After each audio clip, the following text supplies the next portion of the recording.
Welcome to the DLLS Rangers Weekly Podcast, now part of the All City Network. Hit the subscribe button for YouTube and also become a DLLS diehard at www.alldlls.com. Now here's Jeff and John. Hey everybody, and welcome to the DLLS Rangers Weekly Podcast. You heard that right. That's the DLLS Rangers Weekly Podcast, now part of the All City Network.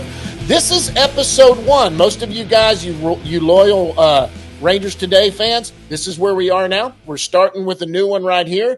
Jeff, how's your first week been? It's been good. It's been busy. The complicating matters is that my daughter had her tonsils out on Wednesday, and my wife was out of town. So I've been juggling. Thanks to Grandma for coming over and staying the night Wednesday and helping out Thursday while I did the new job. How's Molly feeling? Day one was okay. Yesterday was not good. And then she's feeling a lot better this morning. Get some ice cream in her. She's eating so much damn ice cream. It's unbelievable. Her teeth are going to fall out. But yeah, as far as the going over to alldlls.com, it's been great. John, if you've watched the daily podcast with John Radigan and Abby Jones, John's a total pro and Abby's just kind of fun. And she grew up in the game with her dad, Todd Jones, the old all-star closer, and he's still broadcasting some Tigers games. So I think we've had good chemistry. I hope you guys are enjoying it. If you haven't gone over there, go to we're going to do it 5 days a week, not necessarily Monday through Friday like we're doing a Sunday show. We're off today, but good times. And then the writing's the exact same. Right. I mean, I don't call it the daily newsletter anymore. I think I call it the rundown. And you don't get it emailed to you. That's the biggest change from Rangers Today. So you actually have to go to the website. But if you were a Rangers Day subscriber, whether you were free or whether you were annual, you received a free trial of varying lengths depending on where you were in our cycle at Rangers Today. Hopefully it takes you through to the end of your 12 months. I think you get a free T-shirt out of the deal too. So it's not bad. They we're not trying to over at DLLS. We're not trying to run anybody out of business. We're not trying to run out of the morning news out of business or try to take down the ticket or the fan. We're our own thing. Yep. And then if you listen to those guys and like them, well, you'll like this. You can like them both. You can like all three. We don't care, but we call our subscribers diehards. We're going to be doing live events, watch parties, stadium takeovers. And again, once the off season hits, we're 5 days a week. We're going to be covering all of baseball and trying to figure out how the Rangers are going to put this roster together. So it's fun. And then, John, I didn't hang out John to dry. And I wanted to touch on that real quick because I'm not just only going to praise All City on that. I'm going to praise Jeff on this. And I want to clarify, a lot of you guys reached out to me immediately when all this broke. I've known about this coming since the All-Star break. That's when I was first told about it. Well, but it was still kind of until really mid-August. I mean, it came together quick. Right. And so and that's where it was. You guys have to understand, look, it's because of you guys that this is even possible. And I've said it all along. Me personally, I'm a guy that covers the Texas Rangers as a fan of the Texas Rangers. I've done that now. This is my 6th season. I get access you don't. I know I'm blessed to do that and all of that. But one of the best days in my life of doing this was unfortunately one of the worst days in Jeff Wilson's life, and that was the day that the unforgivable act of the Fort Worth Star-Telegram decided we don't want to cover the Texas Rangers anymore. He was let go, which turned out to be a blessing for me and a dark day for you. But we have known all along. Look, we stayed afloat for close to 3 years, and Jeff made a living from Rangers Today because of y'all. And it was because of y'all that he was able to do that and keep writing and putting out this content. But we know for one thing, we were building it up. We were going to make it more to do that. But when this opportunity came, when in any business, when you own your own business, sometimes someone comes along, they want your business and to take you. And it was great. And that's what happened. And they decided to bring me along for this one for sure. I might be doing some stuff on the back end too, just to help out. But look, guys, I'm good. It's been great. I've been so thankful to All City and to DLLS for keeping our show going. They wanted our show. Yeah.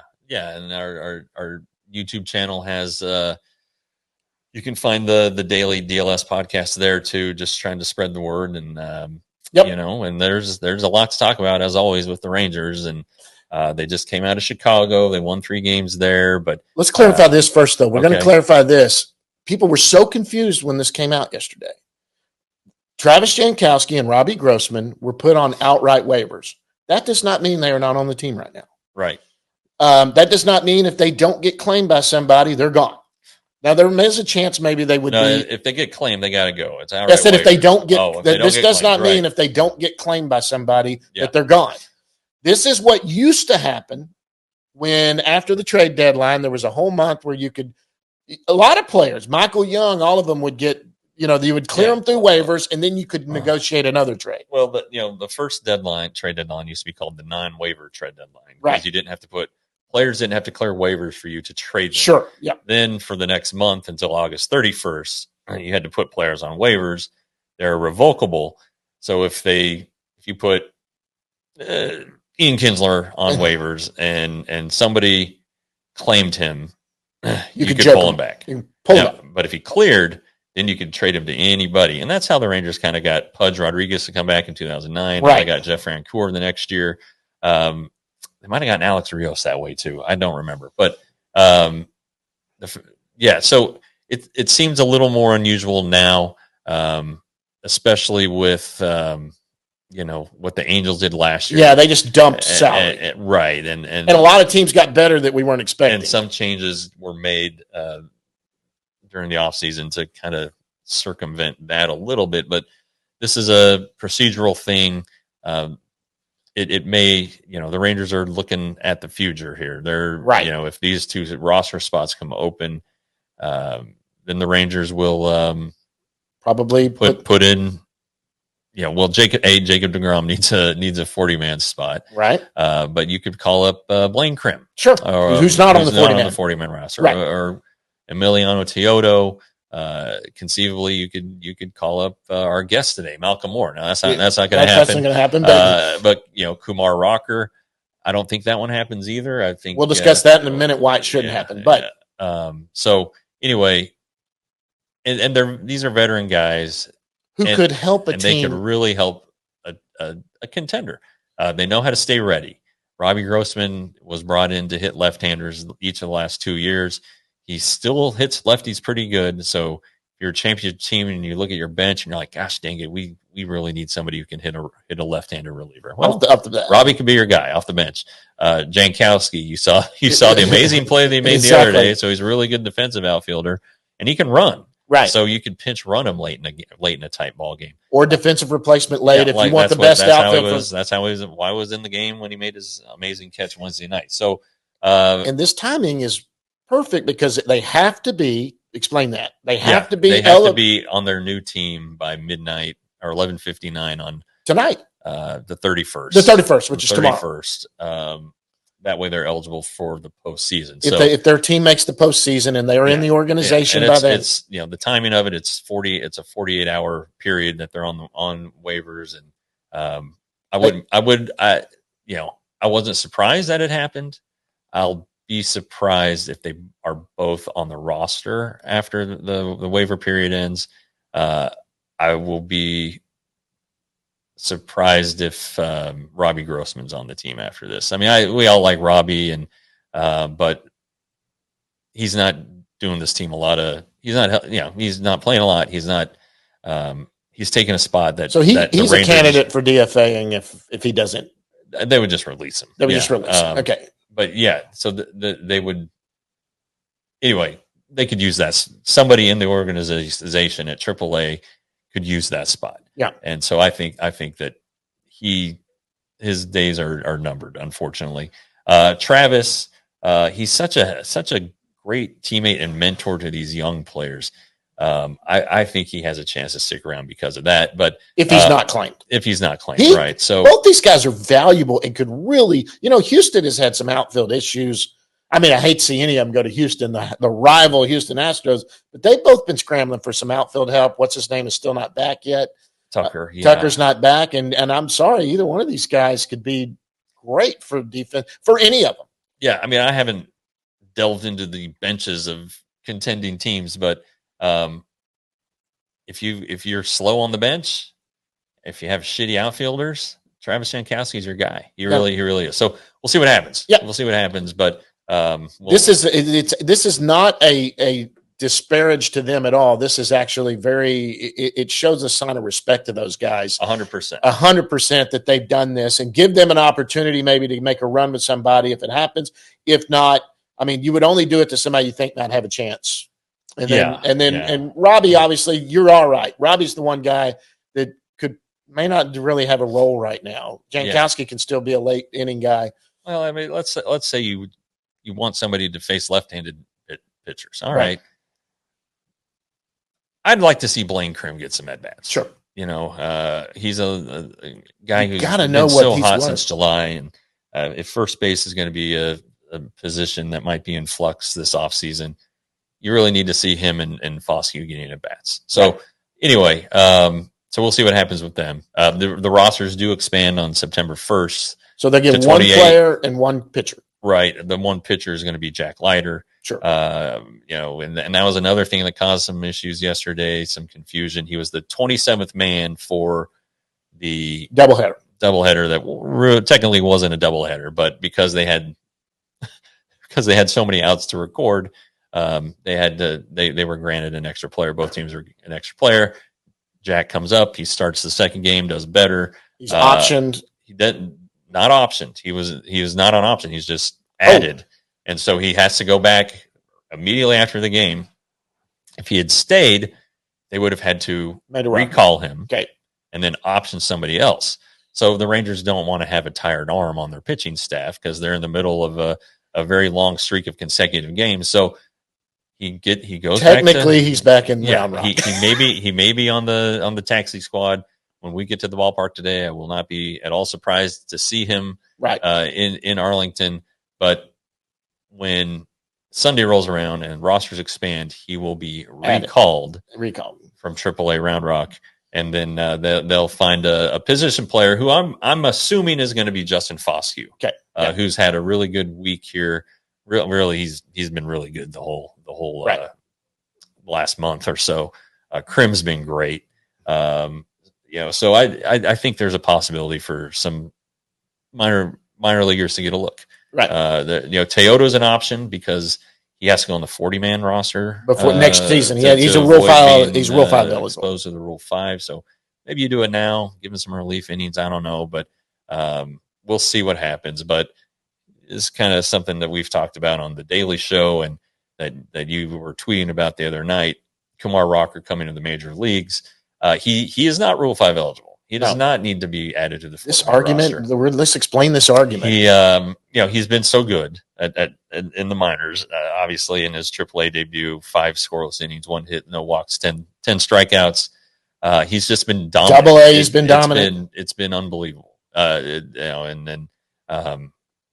So it excites people. Sure. Hey, bring him up. Let's get him here. Why not have the best players in the big leagues right now? Well, keep in mind, and I've made this point, he's coming off of Tommy John surgery. Yep. The Rangers are going to try to cap his innings this year anyway. So, and pitching the major leagues is such a different deal. Every pitch is intense. Right. There's no more just 3-0, get him over fastballs. Right. Guys are swinging 3-0 and you're seeing 3-0 sliders. It's a different game right now. You put a third deck on there. As cool as Kumar Rocker seems to be, he's going to be feeling something extra. Do you want that in his arm, in his system? Do you want him deviating from his mechanics? Whatever it is, and there's just some risks. Now, I will say this. If the Rangers, who are 8.5 games back of the Astros, get within, let's say, 4 or 3 with 2 weeks to go, then you might see him. That was kind of the Wyatt Langford issue last year. They needed that bat, and the way he was, everybody wanted Langford to come up. It's like I don't think it'll happen. I know some of you are out there are convinced it's going to happen.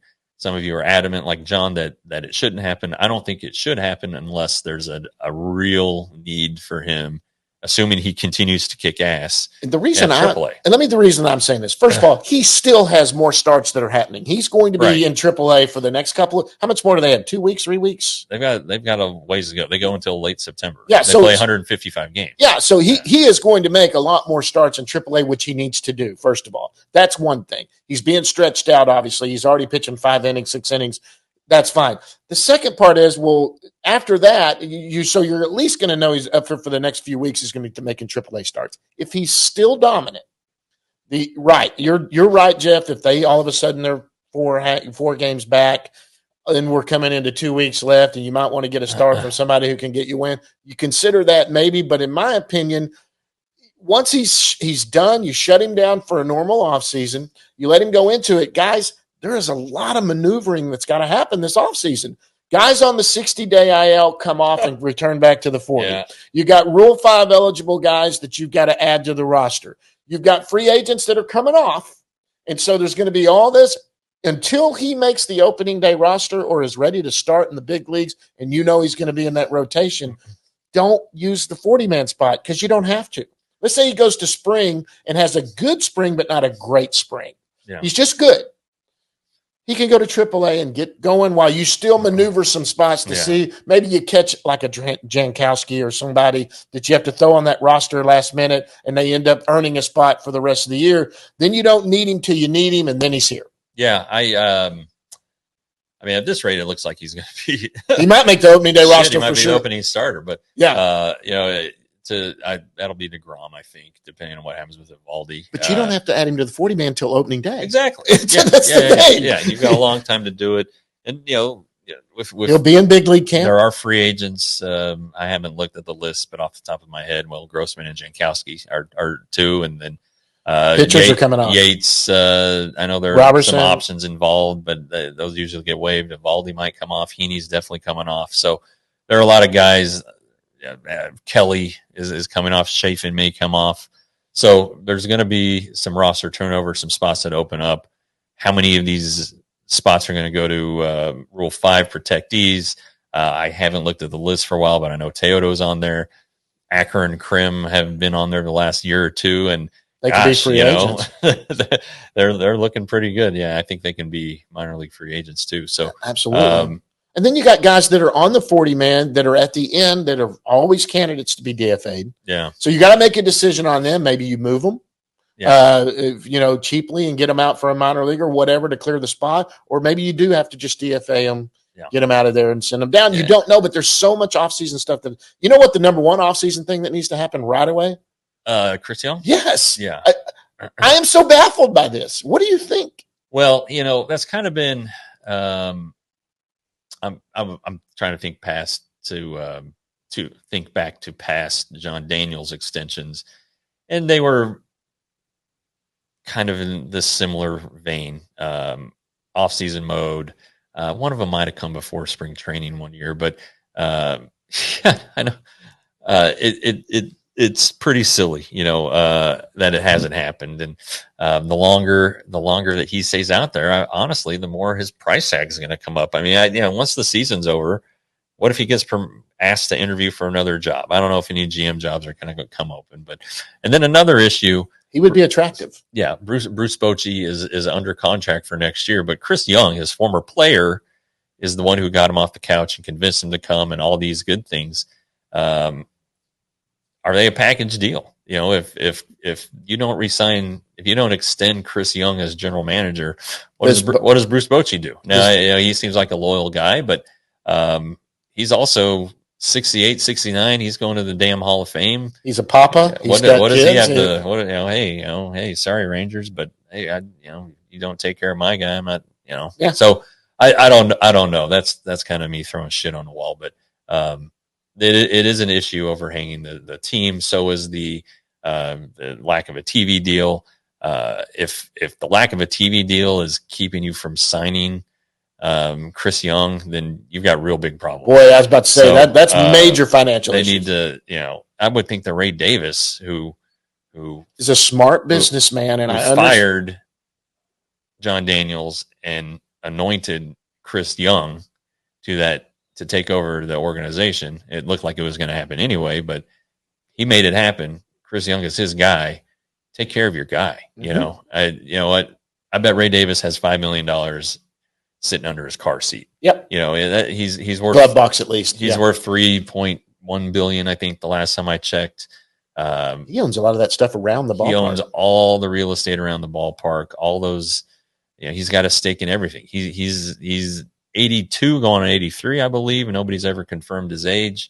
The sun is setting, though. Not wishing anything bad on him, but God dang it, go out, have fun. Go out on top. But but business acumen and some of those guys, maybe he's thinking about selling the team. I don't know.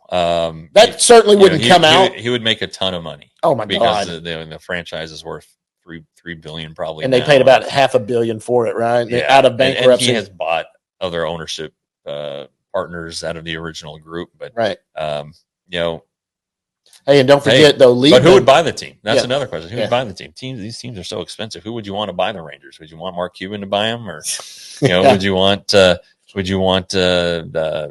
don't know. There's one of the Walmart family. They bought the big and Walmart. I think she lives in Weatherford, and there's the Dell Technologies money down there in Austin. Maybe that's the kind of money it takes now these days, unless you're going to have a big consortium of people that come together, kind of like it was when the Rangers were purchased this last time. So I don't know. Maybe Chuck Greenberg's got some interest again. I'd love to. I don't know. I'm not saying I'd love for ownership to change, because Ray Davis has spent money the last 2 years. Yes, he's good. Everybody thinks he's cheap. He's not cheap. He has a limit. He runs it like a business. He doesn't like losing. Doesn't treat it like a major market. I mean, the DFW market, I think, is the fourth or fifth largest. Right, they're about to have 8 million people in this area, and it's the largest market without two teams. Right. All the markets larger have two teams. It needs to be treated like that. You need to spend like the Dodgers. I'm sorry, you just do. If you have the money, you spend like the Dodgers. You can spend like the Yankees and Cohen. And I understand you want to spend as little of your money as possible, but at some point you're just gonna have to eat it, I think. And if you want this to stay on top, if you want to be known as the greatest Rangers owner in Rangers history, go spend the money. You saw, and he might this offseason. Look, you got to understand, coming into the offseason, I give him some sort of look. He spent a lot of money the last couple of years, and they won a World Series. You also had some stuff that you thought on this roster that you thought you already had. You thought you already had a good rotation. You thought that you had two young outfielders that were going to secure spots in your outfield. You didn't plan on Carter getting hurt. You didn't plan on Langford struggling, being a big leaguer the way he did. I think they kind of set back, but they didn't make it really well. And at the trade deadline, they were already kind of out of it. Well, but if they weren't, this popped in my head, because money is going to come off the books. We talked about the free agents. Right. We didn't mention Max Scherzer. He's coming off the books, and that's a big dent. That's a nice chunk of change. But if Ray Davis said, I don't want to spend to address the outfield, did that accelerate Wyatt Langford? Did that push him into the majors sooner than the Rangers were wanting? I don't know, but there wasn't a ton out there actually. Well, but still, are they in on Soto? No, probably. I can't imagine that, but you never know. Who knows? But anyway, there are some things that have to happen, and we'll get to that here a little bit later, like after the season. Yeah, we'll have a lot more. What are you going to do with really the whole outfield? I think so. Anyway, we've kept Malcolm Moore waiting. I'm not very good with time zones, and so listen. The team has won 3 in a row. The A's so we got to get to them. Yeah, the A's and Yankees are coming into town. I'll be out there. I don't know if I'll get out this weekend. I've actually had family in town this week, but I'll probably be out there Monday. If not Monday, then Tuesday. Look, they swept the White Sox. They're out of it. I mean, come on, let's just be realistic. They are, and that's why, going back all the way to the start of this, that's why Jankowski and Grossman find themselves where they do. Yep. So. All right, guys, we're gonna get Malcolm Moore in here, Texas Ranger first round pick. He's gonna come up right after this. The guest segment today is brought to you by the Round Rock Express. Jeff, what's going on in Round Rock? Well, I tell you what, they're having a hell of a week. They had DeGrom on Tuesday, Rocker versus Yamamoto on Wednesday, and they're getting DeGrom again Sunday. If you're catching this on the audio Friday, the 30th, tonight is Round Rock Express pennant giveaway presented by Chick-fil-A. First 1,000 get those.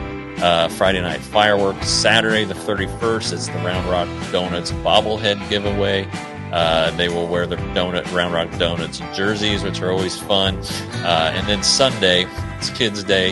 Kids are back in school. They need a break, so get your butt out there to Dell Diamond. And then they don't return home until September 10th for their final homestand against Sacramento. We'll get into that in the next show. But for more information, go to milb.com/round-rock. All right, guys, and joining us from Asheville, North Carolina, it's Texas Rangers' first-round pick in the 2024 draft, and that is Malcolm Moore, catcher out of Stanford University. Not related to me, even though I'm a Moore. So, but I don't know, somewhere we might be. Malcolm, what's up, buddy? How's it going? Thanks for having me, guys. Yeah, I'm not very good with time zones, apparently. Malcolm's been standing by for a while, and so I've screwed him over here and ruined his day. But Stanford, you went to Stanford. I went to TCU. I've got my TCU shirt on, so we're going at it tonight. Now, that's a late start for you guys. That's a 10:30 start in the Eastern time zone. I mean, it's 9:30 here. I don't know that I'm going to make the whole game, but we'll have to wager something on it after. We'll ask you a couple questions at the end, and I'll figure it out. Absolutely. Spring training, we'll get you a meal or something. Whoever wins has to buy the meal. So, all right. So you're 17 games into your professional career. How is pro baseball so far? It's been fun. Kind of been what I expected a little bit. Kind of been like different than what I expected in some ways too. The competition is definitely there. You get a lot of guys that they throw hard, they have good stuff, and then you get a lot of guys that don't really know where it's going. So it's kind of a little bit of a change from college, where it's like you get a lot more of the polished pitcher, you get a lot of pitchability but less stuff. So it's definitely been a little bit of an adjustment, but I think it's been going great. And I mean, all the guys here are just great people, and I mean, it's all around throughout the organization, just great people. Yeah, so you were drafted 30th overall. 30th overall. Rangers had the last pick of the first round. Signed pretty quick. Went out to Arizona, met your new teammates. What was was there like an instant bonding process with all those guys? Yeah, no, I got really close with them right away. They had us separated from the ACL team. We were actually in the big league clubhouse. Oh, like the first only big leaguers that for the first week we were there. So I mean, that was really cool, and definitely got close to everybody. We were just around each other all day, every day. So I mean, just got close, and I mean, really great people.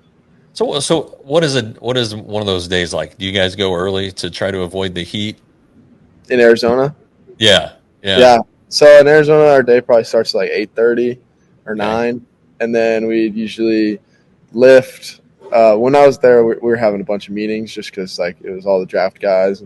So we had a bunch of meetings in the mornings, whether it was with our positions or with just everybody, and going over just the play, they call it playbook meeting or whatever, something like that. And then just going through that, and then we'd lift, and then we would hit batting practice, and then we would eat lunch, and then we would just go out and either play a game or we would do some training on the field. Okay. But it was hot. It was definitely hot. You cannot really escape that heat.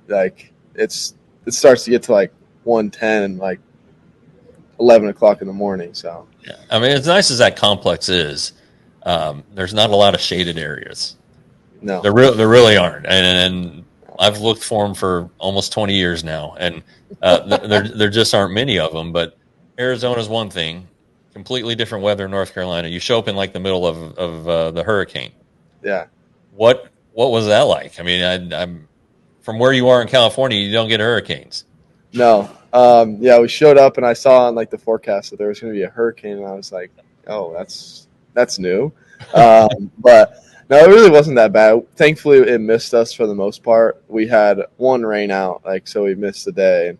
But for the most part, it was just heavy rain. Like there wasn't too much wind or anything. Okay. Wasn't anything I haven't seen before. But I mean, I really enjoy the weather out here more than Arizona. That's for sure.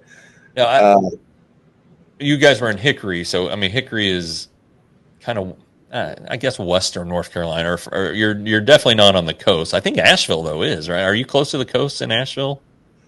I'm not really sure. You're not. You're not. I'm thinking of Wilmington. Okay. Whatever. Yeah. A lot of rain. So how is you talked about the pitching is better stuff. Do you feel like it's equivalent to what you saw in the Pac-12?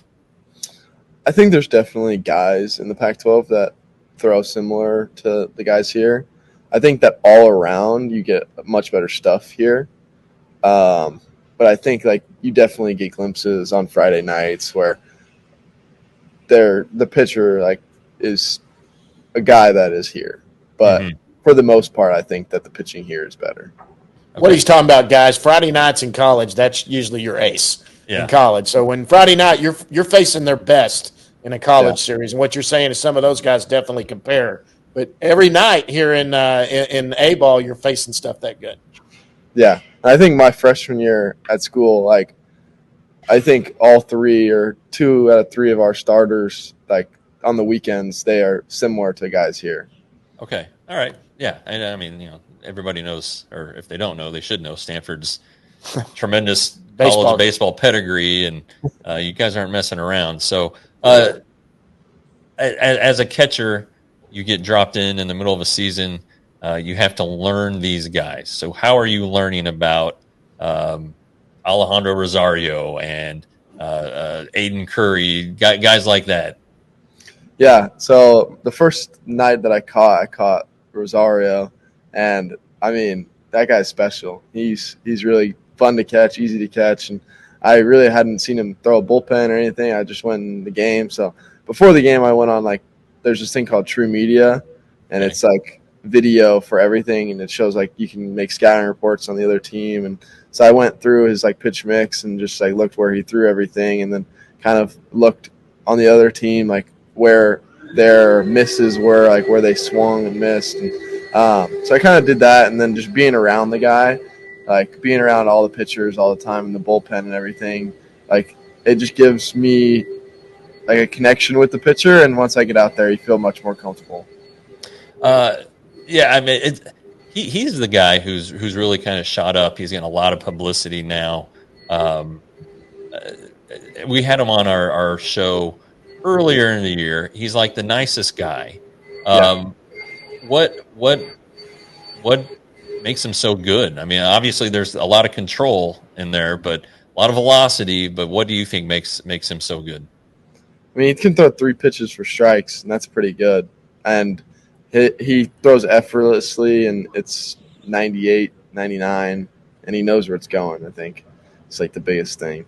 Yeah, and if you've looked at his story, it's interesting because he had a very large ERA. It was hat sized, and the Rangers just found a way for him to zero in. It's pretty cool how these guys develop when they get into the system. So the Rangers have you in their system now. They really emphasize what they think you're great at, which is managing pitchers, getting to know them like you're talking about. Is that similar experience to what you had at Stanford, or are there a couple new wrinkles? No, it's pretty similar. I think just for me, the biggest thing is just being around them and making friendships. So kind of just spending time in the bullpen, or just spending time around them, playing catch, being there for them whenever they need, and then being around them in the locker room, kind of just helps me create that relationship, and then just going out of my way to do things for them because they appreciate a catcher that is there for them. Because if you're there for them off the field, then you're going to be there for them on the field. Yeah. The hitting side of things, you started off a little cool, but you finally got your home run. You hit another one earlier this week. Yeah. Has that been a challenge too? Yeah, I think the last time I played was May. So Right, kind of exactly. going from like June, July, and then like coming out here in August, like mid-August, or I think it was early August, coming out here and just basically getting thrown into the fire. I think it was like a little bit of an adjustment for me, just kind of trying to get my timing down, everything. And it definitely took me like a couple weeks, but I think I'm finally starting to find that like groove. And I mean, the game's just been the same, but just starting to get back in the groove of playing every day. And I mean, it definitely takes a while after you take time like that off. Right. Was there ever any discussion about you not going out to an affiliate this year, or was it, because now that you're always going, huh? Okay. Yeah, I think so. I mean, I just wanted to, like, you can go and train as much as you can, but like, it's really not going to be the game. You can't really do anything that's 100% similar to the game. So kind of getting out here and throwing out here, even though I did struggle for a little bit, like, I think that's the best way to learn is through failure and kind of just working through things. So I think this is very important that I was out here, and I'm very excited and very thankful that I got this opportunity to come out here. Yeah. Have the Rangers dived in on any of the other things, receiving, they're Jonah Heim and Jose Trevino are the last two Gold Glove winners, and they learned under Bobby Wilson, pitch framing, things like that. Have they touched on that yet, or are they just waiting until you get through this year to go a little more heavy on that? Yeah, I feel like I've probably learned more about catching in like these 3 weeks than I had at Stanford, like, and throughout my whole catching career. Like, so after every time I catch, we go and we watch the outing and kind of just look through each pitch that I got and kind of what things I did good and things that I did that I could do better. So kind of just learning how I need to move to a ball or to receive the ball, or kind of how to move to a block or stuff like that. It's definitely helped me just understand myself better as a catcher and kind of what I need to do to be good and be like ready pre-pitch and everything like that. So I think kind of already we've been diving into that, and I think it's helped me tremendously so far. I apologize. I haven't seen a ton of catching video on you from Stanford. Are you a one knee guy? Were they doing the one knee stuff there? And is it a hard adjustment? I mean, it just seems like it's kind of swept baseball by storm here in the last 4 or 5 years. Yeah, I go right knee down for the most part. Okay. I feel like I can just block the best, receive. I feel like I get the most leverage and I can throw the best out of it. So I mean, I do that pretty much exclusively. That's crazy. I just can't. I'm almost 50, and John's older than me. Yeah, so I'm old. We're, you can look back at the old catching videos. Like if you go watch a game on MLB Network, I was watching a Mets Astros playoff game, and Gary Carter, who's in the Hall of Fame, one of the best catchers ever, the way he was catching, it looked so like he couldn't move at all. Yeah. It was ridiculous. And now it's just so streamlined, and you got to be an athlete. I think that's the biggest thing. And well, that's one of the toughest positions. I played ball a long time, and the toughest position I ever played was catcher. I mean, you're in on every pitch, and that's fantastic. But man, there's a lot going on back there. Yeah, why do you like catcher? Why did you fall in love with catcher? You're just you're in the game all the time. So like whenever I'd play outfield, I would kind of just get bored, or infield, same thing. Like you just get bored, like you're not doing anything on defense. You're just kind of standing there waiting for the ball to get hit to you. But when you're catching, you're calling the pitches, like it's your work, you and the pitcher's work, and like you're working together and you're in every pitch, and like what you do directly affects the game, and I think that's why I like it so much. Well, I am pushing my son toward catching. He's 12. He likes the idea of throwing guys out. Yeah, but he doesn't like the idea of blocking balls. I was like, if you can't have one without the other, pal. You got to do them both, big boy. So, but it is every play. The ball is in your hand. Yeah, and that's got to be great. So, the way we work the show, I asked those hard hitting baseball questions that you just had to answer. And then John kind of dives into you a little more on the personal side, not too personal. Yeah, we're just going to get to know you a little bit. So, first of all, you're out of McClatchy High School in California, right? Yep. That's in Sacramento, California. Did you play any other sports in high school?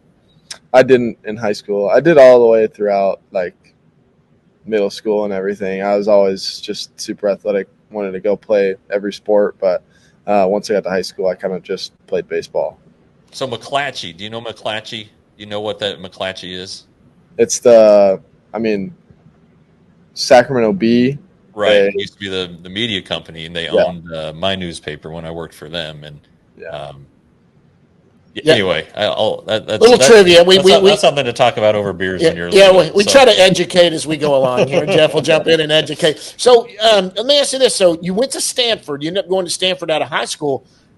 So obviously you were recruited. That's a great college baseball school. Any other places you considered? Did you have other ones you were visiting, or maybe it came down to Stanford and someone else? I committed my freshman year of high school, so it was very early on. I didn't really have that many offers outside of Stanford. And once Stanford offered me, it was the right decision for me. And, I'm super glad that I made that decision because Stanford is just a family that I'm super glad that I can always go back to. And it's a special place, and the people there are special, and the place is super special to me. What did you major in? You got to be smart to go to Stanford. Yeah, so I'm actually undeclared right now. So you have to declare. So everybody's undeclared before their junior year. And so because I was a sophomore, I hadn't declared yet. But I was going to declare in science, technology, and society.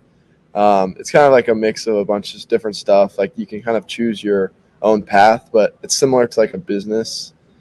Stanford doesn't have an undergrad in business, so that's what I was going to do. But now I'm not sure. I might change and do something along the lines of psychology. Well, one of the big things for Jack Leiter, who you will probably catch one day soon, is that he wanted to finish his degree. That was very important. So. I don't know how far you want to take this thing, but it sounds like you want to keep going. Yeah, I'll definitely finish my degree. Nice. Nowadays you can do a lot of stuff online, right? You can get some of it in online.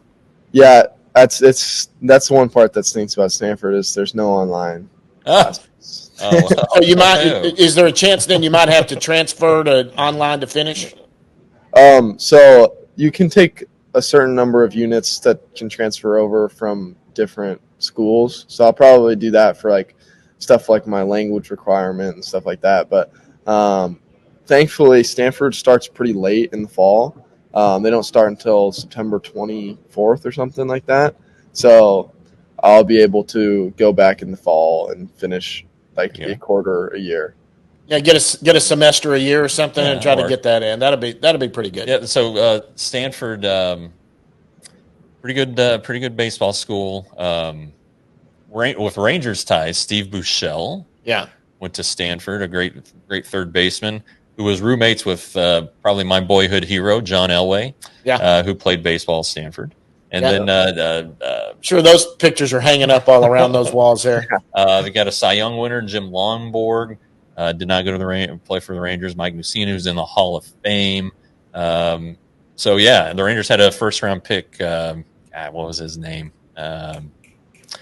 2005. I can see his face. I know I met him. Anyway, great baseball school. You got some scouts out there that watch Stanford for sure. They're going to get scouted there. So let me ask you this. So we'll get into more of the food side of stuff here. I like to get into guys and their food. So what is your favorite type of food? If you're going to have your choice, are you like a steak? What's your favorite? I think my favorite type of food is sushi. We've had a few of those. I'm a big sushi guy. California, we have a lot of good seafood, so I really like that. But I don't mind a good steak either. So, okay, now this is another one. Fast food. I know you guys are all into health. You don't, but every once in a while you got to go somewhere and you got to hit a fast food joint. What's your go-to? I'd probably go Taco Bell or Wingstop. Okay. Well, both are good. Both are good. I mean, Taco we hear Bell. Chipotle a lot. We hear Chick-fil-A. You ever get some sandwiches from Chick-fil-A? Yeah, I like Chick-fil-A. We had it a lot post-game, so I kind of got tired of it. That's cool. But, I always like that kind of stuff. Okay, so we got to ask this question too. Now I don't even know if you've had a chance. There was one in Arizona where that is. Yeah. So, but in California you didn't. So there's the big debate over In-N-Out and Whataburger. Have you had a Whataburger yet? I have had a Whataburger. Okay, so are you In-N-Out? I'm In-N-Out. I like In-N-Out better. Well, you grew up In-N-Out, so that's. But if you're going to be a big leaguer in Texas, you're going to have to start now. The In-N-Outs are here now. They got In-N-Outs in Texas, yeah. Yeah, they do. Whataburger is a sponsor. There's a Whataburger in the ballpark, but you can't buy a combo meal. So like he ain't gonna be up in the stands buying at the. No, but I went up there. It was you were with me. Yeah. It was during the All-Star game, and I was like, all right, yeah, give me the bacon cheeseburger meal. They're like, you want fries? I'm like, yeah. Coke? Yeah, of course. Yeah. They're like, all right, that's $30. I was like, what? They sell them all separate at the ballpark. A la carte. So yeah. Tell your parents to be on the lookout. Yeah, if they're going to come here and enjoy a Whataburger when you get up here to do that. So, anything outside of baseball that you do, or do you hunt? Do you fish? Do you play golf? Anything like that? I like to golf a lot. That's what I've been doing on our off days, golfing. And then when I was at home on that time off, I was probably golfing like every day. Oh, nice. So I really like to golf. Here, like, you have a lot of downtime, but it's like not enough time to like go golf or anything like that. So watching a lot of TV. I read.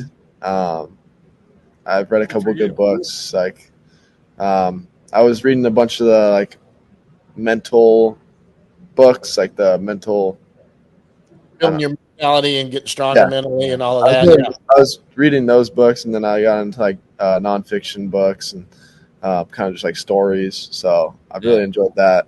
But lately, I've been watching a lot of TV and just doing that. What are you streaming? Any show you're streaming right now? Right now, I'm watching Prison Break. Okay. Okay, that's an oldie good one. Yeah, somebody go back and catch that. You kind of look like the main character. You do. I'll tell you what's good right now on Apple TV. It's called Bad Monkey. It's got Vince Vaughn in it. It's based on one of my favorite authors' book. Carl Hyacin is a goofy guy. They're good books if you want to read something light and funny fiction books. But that's good stuff that you're reading. I always recommend The Wire to people. It's never seen The Wire. That's a great show. Breaking Bad, if you hadn't got on Breaking Bad yet, and all of that. So, well, listen, look, you've been on here 20 minutes. Yeah, we got to ask them the big question. The big question that we end on every time. I'll give you some examples because you'll do it. It's what is something that nobody knows about Malcolm Moore? And let me just give you an example. Jack Leiter, who will be a teammate of yours one day, hates peanut butter. Don't understand it. Hates loves peanuts. Something about peanut butter he doesn't like. Chris Young, your general manager, he said he's really into true crime TV shows. So he loves to, like, when he gets a break, he likes to watch true crime TV shows. What about you? What is something nobody knows about Malcolm Moore? I'd say I'm like my favorite sports team is the Kings. I feel like that's kind of something that you could kind of find from Sacramento, but I think that I'd rather watch the Kings game over anything else. Really? So you love to watch basketball, and your team's the Kings, and boy, if they're on, you're trying to find it. Oh, Are you one of those guys, like, if you're playing a game and they're playing, you record it, you don't want to know, don't let anybody tell you a score because I'm going to watch it later tonight? No, so I have a group chat. So one of my buddies, they have season tickets, or they're always at like every game, and so we have a group chat, and they're always talking about the Kings, and big Kings fan, love the Kings. I have a Keegan Murray jersey. My brother got me for Christmas this year, so I would wear that to the field whenever there's a Kings game, and I also had a shirt that says "Light the Beam" on it. So then I'd wear that too, and one of our assistant coaches at Stanford was also a Kings fan, so we'd kind of just talk about that all the time. Okay, so who is? Didn't they just get DeRozan? Yeah, I didn't make that up. All right, yeah. All right. I don't know. I mean, I watch basketball during the playoffs, and that's it. I mean, I'm a Mavs fan, but I don't watch them year-round. I get beat up on that. But I do like to watch playoff basketball. But I'm not you. You stop down and you watch it there all the time. That's your team. Mm-hmm. Sabonis, right? Yeah, Sabonis, De'Aaron Fox, Keegan Murray, and then now DeMar DeRozan. I'm looking forward to that. Yeah. All right. And you're coming into the offseason, too, and basketball's kicking up. You're going to get going here in a little while. Well, listen, Malcolm, look, I know that you guys are busy. You're playing professional baseball now. You're in the Rangers organization, first-round pick. Fun to have you on here with us. So we'll see you out at spring training. We always run into you guys out there. And we always, when you get to Frisco, we'll be out there a lot because it's here locally. Have you had a chance to come in and see the new big stadium? And you did. Yeah, you came in for the. Yeah, you came in for the. Throughout the first pitch, it was a little high. Yeah, not gonna lie, it was high, but it's all right. He's not a pitcher. His job is to throw it the other way. Yeah, no, it was like throwing out the first pitch is pretty nerve-wracking. I'm not gonna lie. And you go out to the mound, but you never throw off the mound. Yeah, that was my first time throwing off the mound since Little League, I think. Yeah. Usually, when you're on the mound, you're trying to calm someone down or tell them. Yeah, I'm never looking at the catcher on the mound. I've never. It was definitely a different experience, but it was awesome and great hospitality when I was out there. And I mean, the fans there, they packed it out both nights when I was there, and I mean, it was really cool.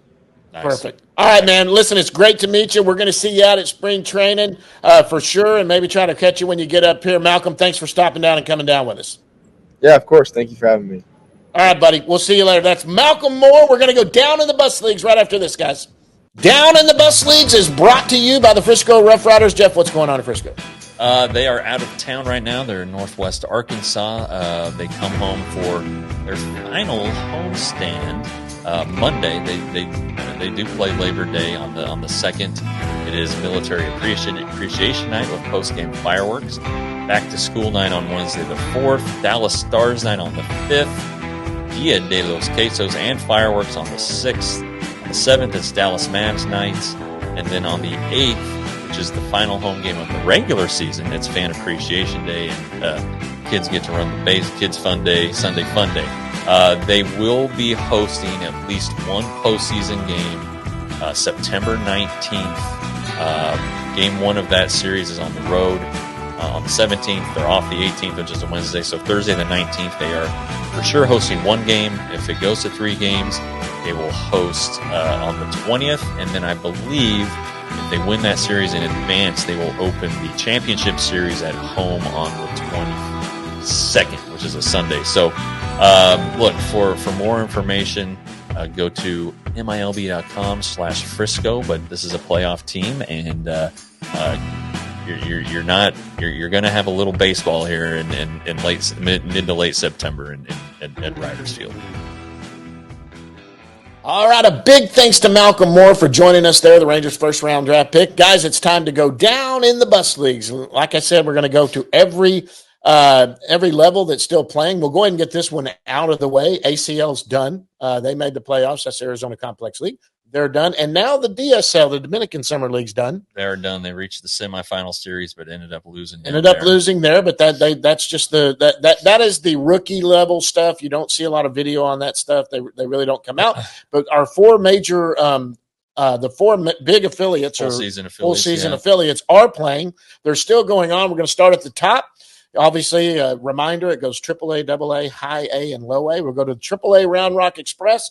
They are 27-26 in the second half. They are 6-4 in their last 10, and they won a couple of games. And they've got some people to see up there. Yeah, the bats are heating up. And Blaine Krim, as he always does, he's got his OPS above 800. He's just having he's just been spectacular since July 1st. He's hitting around 370, so good for him. Sandro Fabian, they're tied at the top of the home run pile-on there with a 17. So ball's going out of the ballpark a little bit more. Justin Foscue, who we talked about in the first segment, fire. He's been tearing it up.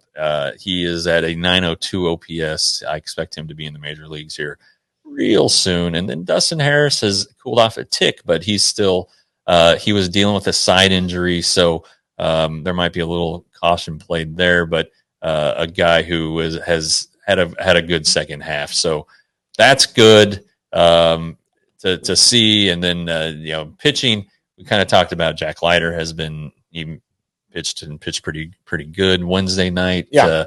Kumar Rocker, fabulous stuff. A couple notes. Owen White is pitching as a reliever now. He maybe they're giving him the Cole Winn treatment, trying to break it down, get him back to basics. The starting thing was not working out this year for whatever reason. Yeah. Ryan Garcia's pitching great at AAA. Oh, man. Our guy, one Ryan of our favorites. Yeah. His numbers are actually better at AAA than they are at AA. So good for him. A side note, he's no longer in the organization, but Johnny Cueto returned to the major leagues with the Angels. You talked to him when we did our little show. Yeah, that was fun. And then Antoine Kelly, who had been DFA'd. Everybody was thinking, hey, this is the guy. Last year, he was DFA'd by the Rockies the other day. So he's available to, if he clears, I think he can take free agency. No.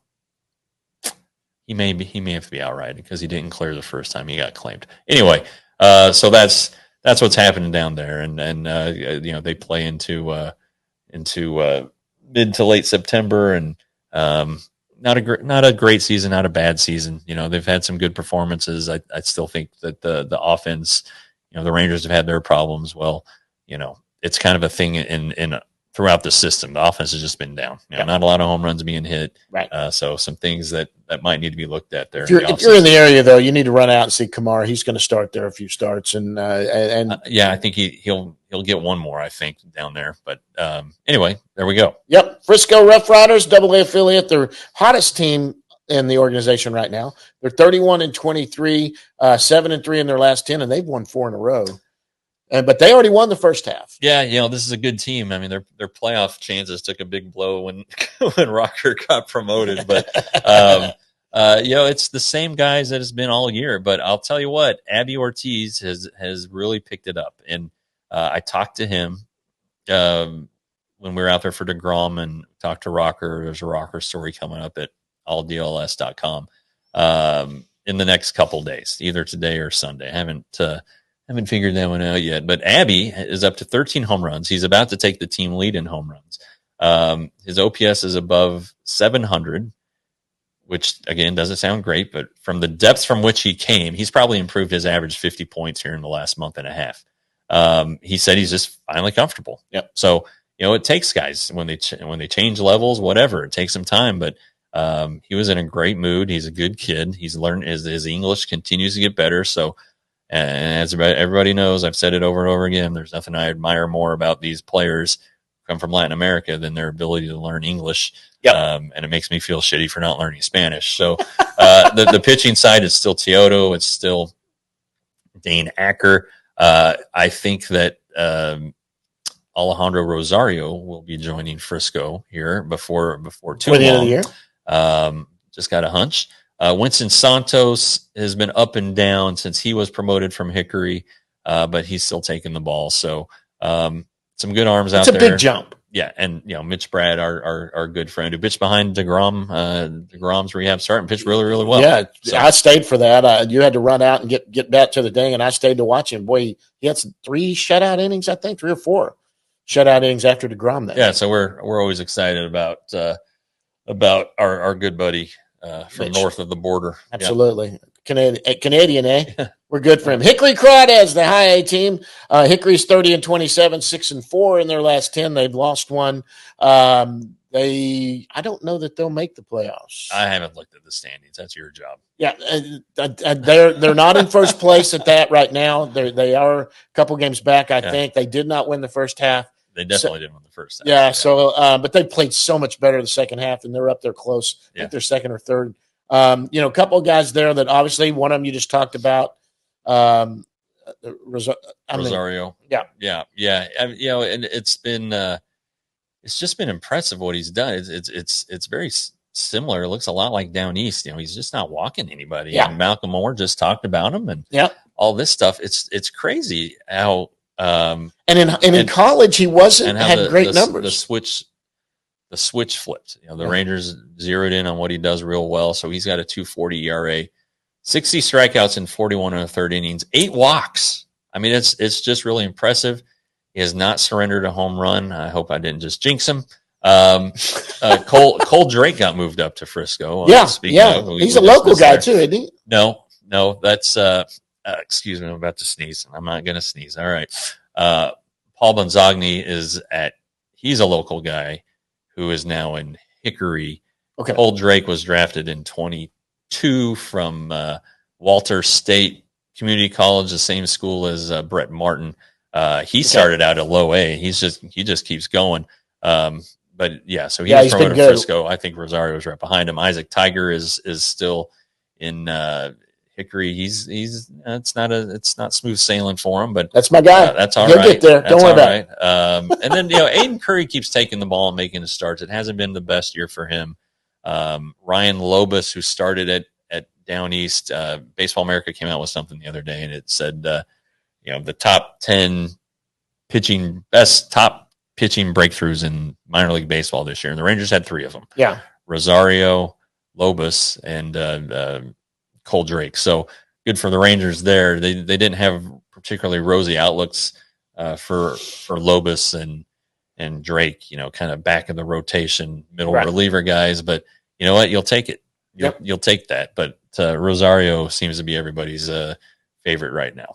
Down East Wood Ducks. Oh, wait, we didn't mention the hitters. I mean, we got to mention everybody probably wants their Sebastian Walcott update. Oh, yeah. He hasn't homered for a little while, but he's hitting 259. It looks like the strikeouts have come down a little bit, or else still the walks have 18. gone up. But he's got 43 extra base hits, and that's pretty good. I think we'll see him in Frisco. I don't know. Next year. Next year, yeah, but I don't know about this year. Maybe this year. I mean, nothing. I wouldn't put anything past the Rangers. That shouldn't be I'm not slapping them there. Just something's up. But Malcolm Moore is at Hickory, our guy. We just talked to him about that. Dylan Dreiling, the second rounder, is there. And another guy we probably ought to look into getting this. And Anthony Gutierrez, who is the big fish from the 22 international pool, he unfortunately had to have shoulder surgery. So he should be ready at some point in the spring. It's the similar sort of surgery to other injuries. Yeah, this year though it's bothered him pretty much all year. I think they finally said, "All right, we're going to take care of it." Yason Morabel had the same surgery last year, so that's too bad. Yeah, but hopefully this gets him straight. And Paulino down in Dominican, another one that had a pretty good season, and hopefully next year we'll see him in a full season affiliate. Yeah, maybe he starts in Arizona though. I don't know. I don't know. He's young. Now we go to the Down East Wood Ducks. They're Down East. They're 27. That's the lowest full season affiliate. 27 and 26. They're 4-6 in their last 10. They did win last night. These guys have consistently. They really kind of started out slow too, and then really gotten more consistent. And at this level, this is an influx where this roster is just constantly changing. You have new guys moving in, guys getting promoted, guys going back to Arizona. It's kind of that it's right in that first full. You got guys that come from the Arizona Complex League that end the season there if they don't go to Hickory. So it's just, but have a winning record that second half, and doing that's still the youngsters down there. And who we got there that? They're the 3 kids that moved up from the Arizona Complex League when that ended. Jose De Jesus and Yeremy Cabrera and Pablo Guerrero. And Cabrera, who is the best player in Arizona, is really kind of struggling here with the new league, and that's fine. But De Jesus is doing good. He cooled off a little bit. He was on fire when he got there. Pablo Guerrero, maybe about what you could expect. But Casey Cook, who's the 3rd round pick, he's a guy to watch. He's hitting 212, which is actually an improvement. Yeah. He's playing second base. So just trying to get these guys comfortable. And then on the pitching side, I think finally, it's going to be time for Jose Gonzalez to get moved up, or Brian Mendoza. They've just been kind of dominant all year. Colton Curtis has had a really nice year down there for them. He still probably walks a few too many guys for their liking, but we'll see what happens with Rosario and maybe somebody else from the Hickory squad to Frisco, and then that creates the openings, and you just move on up. Yep. Well, I think this is the first one in the can. Yeah. At the new one, guys, I've got my coffee cup, so I've got to get my new one. It starts out the Texas Ranger Baseball Podcast. Then it goes to the Rangers Today Baseball Podcast. Okay. And now we are the DLLS Rangers Weekly Podcast. Look down below on that thing going there. There's running a special for you. Become a DLLS diehard. You can get on there. It's at alldlls.com, and you get 20% off if you run a Rangers Today promo code. Yeah. Get 20% off. Guys, look, it's a great deal for us. I'm glad they're keeping our weekly show. We're going to still put this thing out here and go and do that. It's exciting for me. And I've got to order my new coffee cup with my new logo on it. And because I got to have one of those, it shows our history. Hey, this isn't possible without you guys. People, I look back at what we went through on this. We started out the Texas Rangers Baseball Podcast. Then we got approached by Roxo Media. We went out there. We had a nice studio. Then some terms went bad and we couldn't make that work. Then the Dub Network wanted us. Yeah. And the Dub Network comes in and they take us over, and they did great things for us. But then we got approached by Audacity. Or Odyssey. Yeah. Not Audacity. They had the audacity for Odyssey to come out and do us. Signed a 2-year deal with Odyssey, which was fantastic. When this opportunity came up to go over to DLLS, we had to get out of that contract, and Odyssey was very cool about it. Yeah, and we approached them and explained what the situation was, and that we wanted to do this and where you're going. And I think for them, it was a good business decision. They knew that look, if you're not going to renew with us after this is over with, then why don't we go ahead and amicably part ways? Because it was obvious, okay, well, when it's over with, you're probably not going to renew then. Yeah, but again, nice guys. Very nice. They helped us out. They kept us for 2 more weeks. Nice people. Oh, yeah. Great. They're fantastic. And they're the ones that run the 105.3 The Fan who's the broadcast. No ill will or bad Nothing. things to say about on any of them. On Dub, on anybody going back. Well, I have some bad things to say, but about one of them. Yeah, one of them, the first one. But they yanked us over there, and we don't need to go into it. That's it. So, but anyway, this is all possible because of you guys, and I'm just thankful to DLLS for bringing me aboard to do this part at least, and hopefully do some more for them. But it looks like a great deal. I've been watching the podcast. I try to jump in, guys, when you see you'll see the new logo now, but I'll try to pop in and break news if I can. But you guys are going good. Yeah, it's a good start. Our Cowboys podcast is like already in the top 10 in the country. Yeah, they're getting ready to kick off, and that's going to be big. Yeah, good times, good things, and guys, hit the subscribe button. Yeah, come along. Come on, hit the subscribe. It's free for the YouTube channel. Go hit the subscribe button. Go to the All City Network. Go to what is it? It's AL. I've got to learn ALLDLLS. ALLDLLS.com. Go there, subscribe now. You're going to have full coverage of all sports if you do that. They've got Maverick stars. They brought in good people for every one of them. Yeah, these guys weren't playing around. Yeah, no, and then I'm going to be doing a little TCU stuff till we get TCU off the ground. So I guess I got to stay up late and watch that game tonight, but I don't know if I'm going to make it. I'm pretty tired. Guys, look, this has been a great one. We're going to sign off for this one, and for, like we say every time, thanks for letting us come and be a part of you. For Jeff Wilson, I'm John Moore, and until next time, we will see you at the yard.